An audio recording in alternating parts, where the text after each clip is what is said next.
ओम श्री गणेशाय नमः। नमस्कार दोस्तों, आपके अपने चैनल एस्ट्रो स्काई पर आपका स्वागत है। हमने पिछले भाग में जाना था कि पंचांग 5 अंगों को मिलकर बना है। तिथि, वार, नक्षत्र, योग व करण। इनमें सबसे ज़्यादा महत्वपूर्ण रहता है नक्षत्र। नक्षत्र व नक्षत्र के देवता व स्वामी का बहुत असर रहता है जातक के ऊपर। जातक जिस नक्षत्र में जन्म लेता है उस नक्षत्र के स्वामी का व देवता का भी उसके जीवन पर प्रभाव पड़ता है। जातक के जीवन में जब कोई भी समस्या आती है तो नक्षत्र के देवता व उसके स्वामी की स्तुति के माध्यम से भी दशाएं अनुकूल की जा सकती है। नक्षत्रों की महत्वपूर्ण भूमिका रहती है राशि निर्माण में। यदि जातक खराब नक्षत्र में पैदा हुआ है तो जातक को अरिष्ट फल मिलते हैं। खराब नक्षत्रों की शांति करनी होती है। यदि जातक शुभ नक्षत्र में पैदा हुआ है तो जातक के जीवन में सफलता व प्रसिद्धि मिलती है। अब देखते हैं 27 नक्षत्रों को। नक्षत्रों की कुल संख्या 27 है और अगर इसमें अभिजीत को जोड़कर कुल 28 नक्षत्र हो जाते हैं। 27 नक्षत्रों में अभिजीत 27 नक्षत्रों में नहीं आता क्योंकि यह विशेष नक्षत्र होता है। ये जो अभिजीत नक्षत्र है, अभिजीत नक्षत्र 28वां नक्षत्र है। ज्योतिषीय गणना के अनुसार यह नक्षत्र मकर राशि में 6 अंश 40 कला से लेकर 10 अंश 53 कला 20वीं कला तक रहता है। इसे सबसे शुभ नक्षत्र माना गया है और ज्योतिषी इस अवधि को अभिजीत मुहूर्त कहते हैं। यह प्रतिदिन आता है व शुभ फलों की प्राप्ति के लिए प्रयोग किया जाता है। अभिजीत सर्वश्रेष्ठ मुहूर्त होता है। अब देख लेते हैं 27 नक्षत्रों को। अगर 27 नक्षत्रों की बात की जाए तो पहला नक्षत्र है अश्विनी, दूसरा नक्षत्र है भरणी, कृत्तिका, रोहिणी, मृगशिरा, आद्रा, पुनर्वसु, पुख्य, अश्लेखा, मघा, पूर्वा फाल्गुनी, उत्तरा फाल्गुनी, हस्त, चित्रा, स्वाति, विशाखा, अनुराधा, ज्येष्ठा, मूल, पूर्वाषाढ़ा, उत्तराषाढ़ा, अभिजीत, श्रवण, धनिष्ठा, शतभिषा, पूर्वा भाद्रपद, उत्तरा भाद्रपद व रेवती। तो अभिजीत को जोड़कर ये कुल 28 नक्षत्र हुए। अब देखते हैं नक्षत्रों के देवता व स्वामी को, ताकि हम खराब नक्षत्रों को जानकर उनके स्वामी व देवता की पूजा आदि करके व दान आदि के द्वारा नक्षत्रों को अपने अनुकूल कर सकें। तो सबसे पहले बात की जाए अगर अश्विनी नक्षत्र की, जो कि नक्षत्र की श्रृंखला में पहला नक्षत्र होता है अश्विनी नक्षत्र के जो देवता हैं वो हैं अश्विनी कुमार और इस नक्षत्र के स्वामी हैं केतु देवता। तो अगर किसी व्यक्ति की या जातक की कुंडली में अश्विनी नक्षत्र हुआ और उसको नक्षत्र से पॉजिटिव रिजल्ट नहीं मिल रहा है, खराब फल मिल रहा है, तो उसे यहाँ पर अपने अश्विनी नक्षत्र के देवता अश्विनी कुमार जी की पूजा करनी है और इसके स्वामी ग्रह हैं केतु। तो उस जातक को केतु ग्रह का दान करना है। तो वो अश्विनी कुमार की आराधना, पूजा, मंत्रोच्चारण द्वारा और केतु के ग्रह की दान द्वारा अपने इस नक्षत्र को अपने फेवर में कर सकते हैं। दूसरा नक्षत्र है भरणी। भरणी के देवता है यम और स्वामी है शुक्रदेव। वैसे ही तीसरा नक्षत्र है कृत्तिका। कृत्तिका के देवता हुए अग्निदेव और कृत्तिका नक्षत्र के स्वामी हैं सूर्यदेव। चौथा नक्षत्र है रोहिणी नक्षत्र और इसके देवता हैं ब्रह्मा और स्वामी हैं चंद्रमा। पांचवा नक्षत्र है मृगशिरा।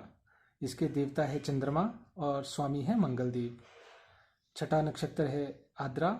आद्रा के स्वामी हैं रुद्रदेव और जो ये देवता है रुद्रदेव और स्वामी है राहु। और सातवां नक्षत्र है पुनर्वसु। पुनर्वसु के देवता हैं अदिति देव और स्वामी है गुरु। उसके बाद पुख्य, अगर पुख्य की बात की जाए तो देवता हैं बृहस्पति और स्वामी है शनिदेव। उसके बाद अश्लेखा। अश्लेखा के देवता हैं सर्प, नागराज और स्वामी हैं बुध। उसके बाद मघा नक्षत्र। मघा के जो देवता हैं वो पितृगण हैं और स्वामी हैं केतु। उसके बाद है पूर्वा फाल्गुनी। इसके देवता हैं भग और स्वामी हैं शुक्रदेव। उसके बाद उत्तरा फाल्गुनी, देवता हैं अयरमा और स्वामी हैं सूर्यदेव। उसके बाद हस्त नक्षत्र। हस्त नक्षत्र के देवता है सूर्य और स्वामी है चंद्रदेव। उसके बाद चित्रा नक्षत्र, चित्रा के देवता हैं विश्वकर्मा और स्वामी हैं मंगल देव। उसके बाद 15वां नक्षत्र है स्वाति, स्वाति के देवता हैं पवन देव और स्वामी हैं राहु। उसके बाद 16वां जो नक्षत्र है वो है विशाखा, उसके देवता है इंद्राग्नि और स्वामी हैं गुरु। उसके बाद है अनुराधा, अनुराधा के देवता हैं मित्र और स्वामी हैं शनि। उसके बाद है ज्येष्ठा, ज्येष्ठा के देवता हैं इंद्र और स्वामी हैं बुध। उसके बाद है मूल नक्षत्र, मूल के देवता है नैऋत्री और स्वामी हैं केतु। उसके बाद है पूर्वाषाढ़ा, पूर्वाषाढ़ा के देवता हैं जलदेव और स्वामी हैं शुक्र देवता। उसके बाद उत्तरा आषाढ़ा, उत्तराषाढ़ा के देवता हैं विश्वदेव और स्वामी हैं सूर्यदेव। उसके बाद जो अभिजीत, अभिजीत के स्वामी हैं ब्रह्मा जी और स्वामी हैं गुरु। उसके बाद श्रवण नक्षत्र, श्रवण के देवता हैं विष्णु और स्वामी हैं चंद्रमा। उसके बाद आता है धनिष्ठा नक्षत्र, धनिष्ठा के देवता है वसु और स्वामी हैं मंगल देव। उसके बाद आता है शतभिषा, इसके देवता है वरुण और स्वामी हैं राहु। उसके बाद है पूर्वा भाद्रपद, इसके जो देवता हैं वो है अजितपाद और स्वामी हैं गुरु। उसके बाद है उत्तरा भाद्रपद, इसके जो देवता है वो है अहिर्बुधन्य और स्वामी हैं शनि। उसके बाद जो नक्षत्र है वो है रेवती, जो अंतिम नक्षत्र आता है, और इसके जो देवता है वो है पूषा और स्वामी है बुद्धदेव। तो इस प्रकार से ये हमारे 27 नक्षत्र अभिजीत के सहित 28 नक्षत्र पूरे हो गए। तो इस प्रकार से हम ये जो क्रम है नक्षत्रों का, जैसे कि अश्वनी, भरणी, कृतिका, रोहिणी, मृगशिरा, आद्रा, पुनर्वसु, पुख्या, अश्लेखा, मधा, पूर्वा फाल्गुनी, उत्तरा फाल्गुनी, हस्त, चित्रा, स्वाति, विशाखा, अनुराधा, ज्येष्ठा, मूल, पूर्वाषाढ़ा, उत्तराषाढ़ा, अभिजीत, श्रवण, धनिष्ठा, शतभिषा, पूर्वा भाद्रपद, उत्तरा भाद्रपद और रेवती, हमें ये नक्षत्र इसी क्रम में याद रखने होते हैं।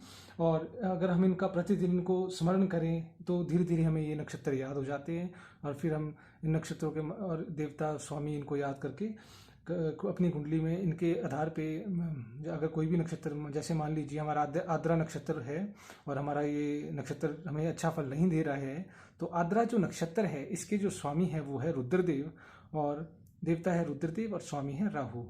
तो हम रुद्रदेव का ध्यान, रुद्र मतलब भोलेनाथ का रूप है ये रुद्र, तो हम भोलेनाथ की पूजा करके, आराधना करके व राहु का दान कर कर इस आद्रा नक्षत्र को अपने अनुकूल कर सकते हैं और अच्छा रिजल्ट प्राप्त कर सकते हैं। तो इस प्रकार से ये 27 नक्षत्र हैं और हमें इनके क्रमों को याद करना होता है।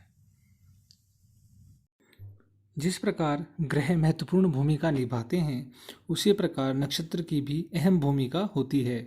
जातक के जन्म के समय चंद्रमा जिस नक्षत्र में होता है, जातक को उस नक्षत्र के स्वामी की दशा ही जन्म के समय होती है।